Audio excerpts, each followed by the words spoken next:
জীবিত থাকতে প্রশংসা উৎসাহ কেউ দেয় না, মারা যাওয়ার পরে সবাই লাইন ধরে শুধু প্রশংসাই করে। বুঝাতে পারছি আমি কথা? সেজন্য দুনিয়াতে যতদিন বাঁচবেন মাথায় রাখবেন, আপনি ছাড়া আপন আর কেউ নেই দুনিয়াতে।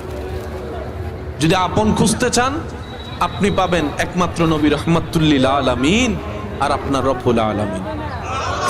দুনিয়া আখেরাতে কাছের আপন প্রিয় বললেই এছাড়া আর কেউ নেই দুনিয়াতে।